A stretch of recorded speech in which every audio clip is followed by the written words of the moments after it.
Bonjour à tous, on se retrouve pour une nouvelle vidéo. On se retrouve aujourd'hui pour vous partager ma gestion des finances, donc mon tableau Excel où je réunis à peu près toutes les informations que j'ai besoin pour gérer mon budget. On me l'a demandé dans les commentaires, donc voilà, je fais une petite vidéo pour vous partager. Ce sera en commentaire et dans la description de la vidéo. Si vous êtes content de pouvoir télécharger ce document, si ça vous fait plaisir de suivre mes vidéos, n'hésitez pas à vous abonner et à liker mes vidéos, ça me ferait très plaisir. Donc vous retrouvez en premier vos revenus. Donc là c'est vraiment comme je le fais moi. Donc peut-être ce sera pas adapté à tout le monde. Peut-être que vous avez déjà un meilleur fichier qui vous permet, ou tout simplement vous préférez utiliser d'autres outils comme je peux avoir, comme Finari, ou quand même d'autres plus simples comme Banking sur votre mobile. Donc premièrement, pour vous montrer un peu comment on l'utilise, donc ici vous devrez mettre vos revenus, c'est facultatif, hein, mais voilà, je mets n'importe quoi, je mets 2000 juste pour vous montrer. Ici vous mettez vos dépenses de votre logement, de toutes les choses. Bon, ici on va mettre 100 euros partout, c'est vraiment juste pour vous montrer comment ça marche. Donc là vous voyez que ça vous fait 800 euros, donc investissement possible, il vous reste 1200, c'est aussi simple que ça. Et ensuite ici avec vos 1200 vous répartissez dans les enveloppes que vous voulez. Si vous avez un PEA, si vous avez un livret, si bon bref, peu importe en crypto, vous le mettez ici, vous mettez combien et l'idéal c'est d'atteindre ces 1200 euros. Voilà, ça c'est vraiment juste une fois pour qu'on ait en tête nos revenus de façon très très simple, pas détaillée, juste voir combien c'est possible de mettre. Vous pouvez mettre n'importe quoi parce que vous avez réellement. Vous pouvez mettre 100 euros, bon, on va faire le test avec 100 euros typiquement. Vous pouvez mettre 100 euros. Donc ici, le but c'est en 2024, je sais pas, vous avez peut-être réussi à mettre 100 euros par mois pendant 12. En 2025, vous allez faire la même chose, 100 euros, tout en ajoutant votre base de 2024, en ajoutant 5%. Donc les 5%, je ne mets pas sur des rendements faibles, là on obtient ces genres de choses. Donc voilà. Ensuite, ici, c'est là que c'est vraiment le plus intéressant, c'est ça le plus important. Même la seule chose très importante, c'est ici. Ici, vous mettez vos revenus. Je pense qu'on va mettre 1800 euros net. Et ensuite, ici, vous allez mettre toutes vos dépenses de logement, électricité, assurance, entretien, voiture. Si vous n'avez pas de lignes, n'hésitez pas à bien évidemment supprimer ces lignes ou les remplacer par des choses. Si vous avez des enfants, si vous avez autres. Même ce qui est intéressant, c'est si vous avez des enfants, mettez pas enfants, etc., mais bien détaillé ce que vous coûte votre enfant pour voir les petites lignes, comment vraiment vous dépensez votre argent et qu'est-ce qui peut ou ne pas du tout être réduit, mais justement l'ajuster. Parce qu'en fait, ce tableau va être très utile dans une optique d'économie, d'investissement. Il ne faut pas non plus tomber dans la privation. Et c'est très important du coup de se mettre honnêtement combien on dépense dans les loisirs durant les 3-4 derniers mois et de faire une petite moyenne et de le mettre ici. Et ensuite de regarder à la fin combien il reste. Et c'est très important cette ligne-ci. Donc bien mettre ici, je ne sais pas si ici vous vous êtes rendu compte avec la plupart de vos dépenses qui vous restent, là c'est vraiment un exemple, hein, je sais que la plupart d'entre vous, vous êtes loin d'avoir 1200 euros de possible, mais si ici si vous avez calculé que s'il vous reste 1200 en moyenne, bah, de bien les mettre ici, investissement 1200. Donc dès que vous recevez votre salaire, ça veut dire que vous allez vous faire un virement de 500 euros sur votre PEA, de 200 euros sur votre compte crypto et inversement. Donc ici, pour ceux qui veulent le plus détaillé, bon, encore une fois, c'est à vous de faire selon vos réelles dépenses. Mais je sais pas, si vous mettez 100 euros partout, total, ici, on va mettre 100 euros partout.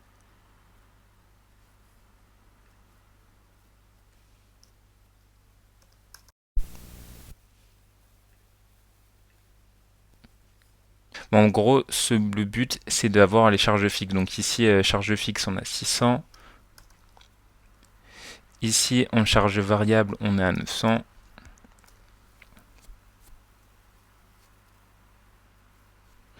En épargne, on est à 300.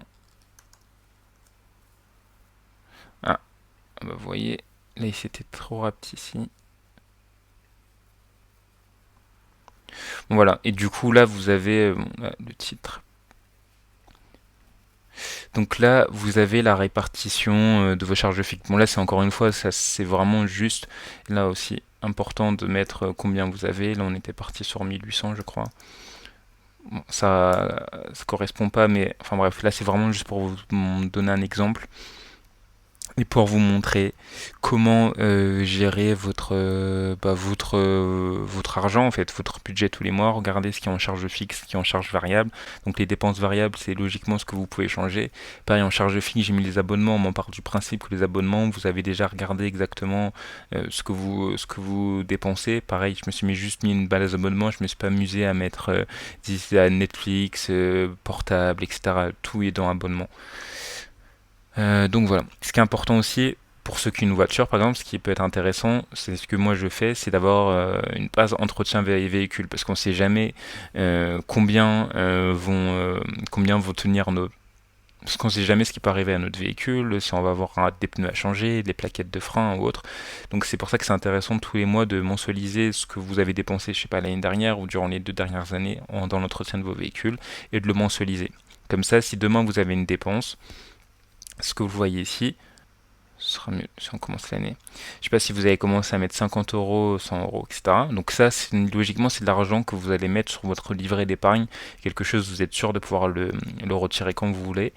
Logiquement, soit sur un livret A et ceux qui ont encore la chance d'avoir un LEP, sur votre LEP. Donc voilà, vous allez mettre vos 50, votre 50 euros si vous mettez 50 euros par mois pour l'entretien de vos véhicules.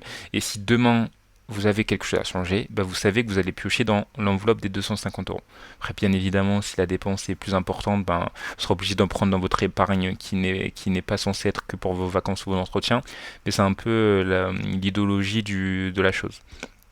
Pareil ici, j'ai laissé qui est lié à cette case ici, parce que moi actuellement j'ai un projet étranger, mais il faut le remplacer par n'importe quoi. Remboursement LEP, c'est si, je ne sais pas pour quelque raison, vous avez dû dépenser plus que ce que vous aviez prévu dans votre budget. Je vous le souhaite pas, mais vous savez que vous avez pris, je sais pas, 25 euros dans votre LEP le mois dernier pour boucler le mois.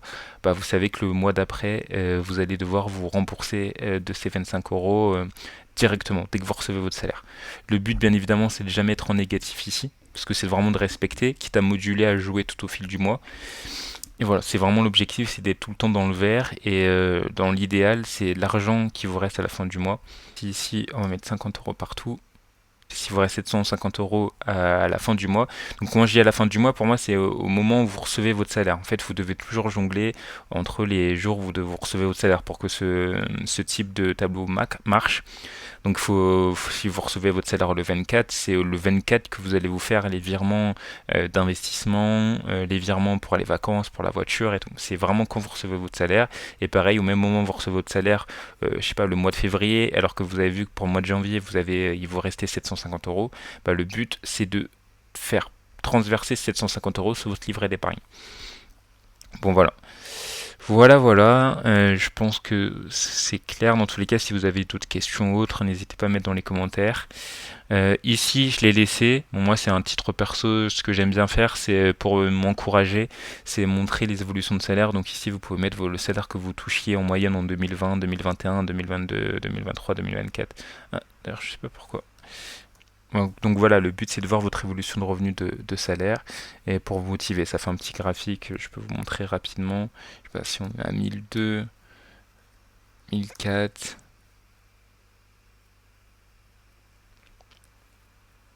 Voilà. Donc là c'est le nom de votre entreprise que vous allez mettre. Si vous avez changé de boîte, vous êtes toujours dans la même entreprise.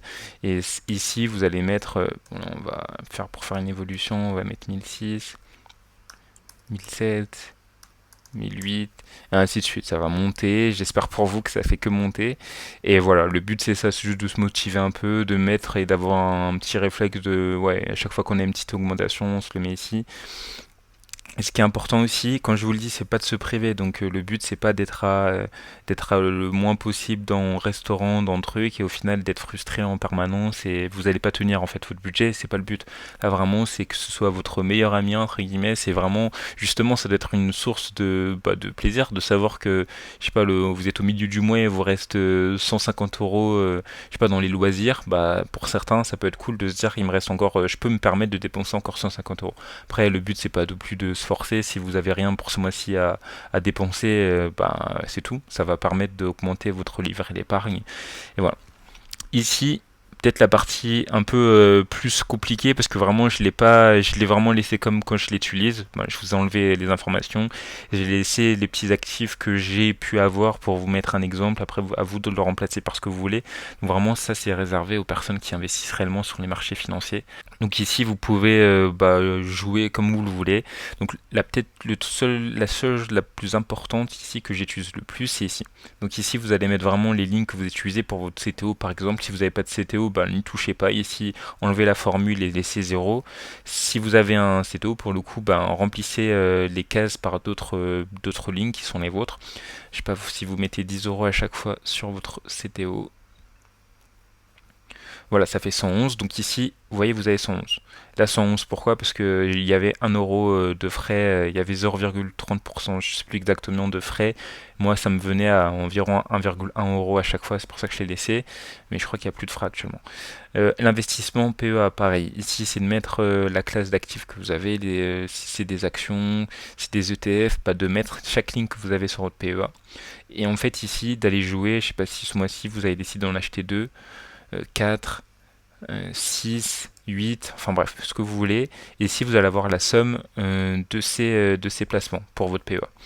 Ici, c'est les dividendes, pareil, vous pouvez jouer en fonction des lignes. Si certaines vous donnent des dividendes, vous pouvez mettre combien de dividendes vous avez eu. Et du coup, ici, elle le produit la somme totale de tous vos dividendes à la fin du mois. Pareil ici en crypto, si vous mettez, je sais pas, 20 € par mois en crypto.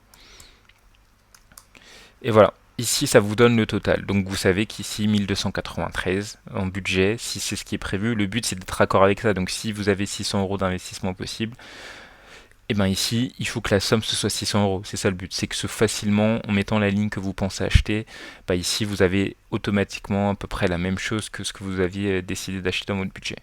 Donc voilà un peu l'idée. Ensuite ici, c'est vraiment pour décrire toutes les actions, toutes les actifs que vous avez sur votre PEA, sur votre CTO. Ici, c'est pour mettre les investissements que vous faites mensuellement du coup. Donc normalement, ça doit être égal à ce que vous mettez ici. En tout cas, la somme des CTO plus PEA. Donc vous mettez ici et tous les mois, là il y a la petite formule, hein, c'est tout simple, c'est juste pour ajouter la cellule d'avant pour savoir combien il y a d'investis au total. Donc tous les mois, si vous mettez 100 €, au final vous avez ceci. Et ici, pareil, vous n'êtes pas obligé, c'est vraiment du facultatif pour votre. Si ça vous donne du plaisir de le faire, c'est pour voir vraiment les plus-values tous les mois. Vous mettez exactement, vous regardez votre PEA, si vous avez un PEA, votre assurance vie, votre CTO, et vous faites la somme en fait de ces trois placements et vous regardez si par rapport aux investissements que vous avez fait, si vous êtes ou plus ou moins value. Donc le but, c'est là vous avez la première droite qui représente vos investissements réels, donc combien d'argent que vous avez réellement mis de votre poche, les placements. Donc là, ça représente comme si vous aviez investi pas investi du tout, c'est comme si vous avez mis sur un livret A. Et là, ça représente logiquement les fluctuations de vos investissements. Donc là, le but, bien évidemment, c'est d'être toujours supérieur à ça. Après, quand je dis toujours, c'est d'être sur le long terme supérieur. Parce que si vous commencez, vous allez voir que vous allez potentiellement être en dessous. Il va peut-être avoir un pic comme ça et ça va faire comme ça au début. Mais le but, c'est que du long terme, au bout d'1 an, 2, 3, 5 ans, on commence à s'écarter de notre droite d'investissement à nous pour aller vraiment voir des nouveaux sommets. Les joies des intérêts composés. Donc pareil, là c'est le même principe. Là je vais pas y passer longtemps parce que je pense pas que la plupart d'entre vous vont être investis en crypto, mais c'est le même principe. Là vous remplacez les cryptos que vous avez par celles qui sont déjà ici. Là pareil, vous avez la quantité que vous avez, le prix de revient, l'investissement total que vous avez fait, l'ATH. Bon là c'est pour estimer un peu faire votre stratégie de vente. Donc là c'est de mettre l'ATH, donc le pic de chaque crypto pour voir ensuite le gain potentiel s'il y avait un ETH, si jamais ça retourne un ETH, combien vous gagnerez, les objectifs de vente, donc là c'est ça propre à vous-même, et vos objectifs de vente réels. C'est vrai que j'avais rajouté, mais voilà, donc là c'est tout. Et ensuite, ça vous donne la même courbe. Pareil ici, si vous mettez 100 € tous les mois, vous les mettez ici, avec la même formule que j'ai utilisée ici. Bon, c'est juste une addition de cellules. Et ici, vous mettez la valeur réelle de vos investissements au moment où vous remplissez le tableau, et ça va vous donner la même chose qu'ici. Voilà. Voilà pour la partie invest. Ici, pour la partie plutôt, on retourne sur votre PEA. Si vous avez un PEA, ce qui peut être intéressant, si vous êtes une stratégie, si vous voulez avoir une stratégie d'action, comme on peut recommander d'avoir plus d'ETF que d'actions, bah, si voilà, c'est de le faire ici. Ici, ça va vous donner un petit camembert avec la répartition. Si chose que j'ai pas dit, c'est peut-être ça peut être intéressant pour vous d'avoir votre patrimoine ici cumulé pour ceux qui n'ont pas Finari ou ceux qui préfèrent quand même le contrôler. Vous pouvez mettre ici toutes les lignes que vous avez, donc là votre PEA, votre CTO, votre livret A, votre PE, tout ce que vous voulez. Et ici vous mettez la somme de ça, ça va vous donner la somme totale de votre patrimoine. Ici pareil, je vous ai laissé, vous pouvez la supprimer, là c'est pour les achats, parce que ici, si vous avez fait, pardon, ici, il y a une petite case achat et cadeau. Donc là, ça vous permet de suivre, je sais pas, tous les mois, si vous savez que vous allez vouloir acheter ça bientôt, bah, au lieu d'être dans direct, non, je veux ça, donc je l'achète, si vous avez les moyens, bah, c'est plutôt de le budgétiser, c'est ici de mettre combien ça coûte, et du coup, ça va être intéressant le mois d'après, bah, de vous dire, bah, du coup, ce mois-ci, moi, dans les achats, j'ai décidé de mettre tant. Voilà. Aussi simplement que ça. Analyse. Donc là, je vous ai laissé aussi la méthode que je fais pour analyser. Je vous ai laissé 4 entreprises. Je crois que je vous l'avais déjà montré sur ma chaîne. Je vous ai laissé ici pour vous donner un exemple. Si ça vous intéresse vraiment l'analyse avant d'investir sur une entreprise, vous allez regarder le ROCE, la marge nette, la croissance de CA, le free cash flow, la croissance de dividendes. Si tous ces sujets-là vous intéressent, ben, vous allez pouvoir vous faire plaisir. Ensuite, c'est vrai que ça rentre pas trop, mais moi j'aime bien tout suivre et tout. J'en profite d'avoir un Excel, mais c'est tout simplement de faire la liste des choses que vous regardez pour avoir une trace si vous aimez bien suivre et vous rappeler des choses que vous avez vues. C'est intéressant et pareil pour les livres. Bon, surtout les livres, ça peut être intéressant si vous commencez dans les investissements. Je vous encourage à lire ou même à utiliser ce que je fais très régulièrement. J'écoute des livres sur Audible. Ça peut être très intéressant au début quand vous commencez sur l'investissement parce qu'il y a beaucoup de livres qui existent et on n'a pas forcément le temps de tout lire, mais c'est vrai que l'écouter pendant que vous conduisez, pendant les transports en commun ou même si vous avez la chance pendant votre travail, ça peut être très enrichissant pour vous. Donc voilà, je pense avoir fait le tour de mon tableau Excel. Si vous avez des questions, n'hésitez pas à le mettre en commentaire. Et en tout cas, je vous remercie de m'avoir écouté. Je vous encourage à vous abonner si ce n'est pas fait, surtout si vous téléchargez le tableau Excel, ça me ferait très plaisir. Et en tout cas, pour les autres, on se retrouve à bientôt. Salut!